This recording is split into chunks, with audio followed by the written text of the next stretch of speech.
जी बिस्मिल्लाहिर्रहमानिर्रहीम, अस्सलाम वालेकुम नाज़रीन, मैं हूँ साजिद वास। स्टार न्यूज़.1 टीवी की तरफ से आपको खुश आमदीद कहता हूँ। मेरे साथ मौजूद हैं राजा उबैद साहब, सीनियर जर्नलिस्ट हैं हमारे साथ। हम इनसे बात करेंगे, जानेंगे आज के इस धरने के बारे में।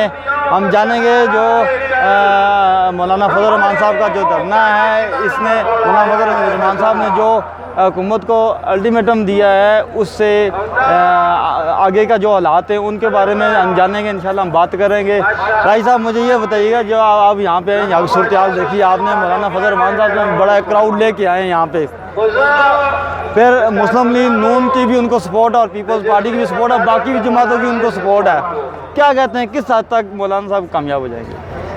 जी, ये तो अभी कहना बड़ा मुश्किल है कि किस हद तक वो कामयाब होंगे, किस हद तक नहीं। लेकिन जहाँ तक आवाम की बात है तो आवाम काफ़ी है उनके साथ इस वक्त। यकीन जहाँ पंडाल सजा हुआ है वहाँ आप लोगों को देख सकते हैं। फिर यहाँ एक खेमा बस्ती आबाद हो चुकी है, ये आप अगर कैमरा मैन आपको दिखा सके तो यहाँ खेमा बस्ती में भी तकरीबन हज़ारों की तादाद है और काफ़ी बड़ी बस्ती है। यहाँ पीछे भी काफ़ी बस्ती है और मुस्लिम लीग नून और पीपल पार्टी के वर्कर जो हैं वो अभी कहीं नज़र नहीं आ रहे। यहाँ जो वर्कर हैं वो मौलाना फजल रहमान साहब और अवामी नेशन पार्टी और आफ्ताब खान शेरपाओ और इन जो खैबर पख्तूनख्वा की जो अपनी मरकज़ी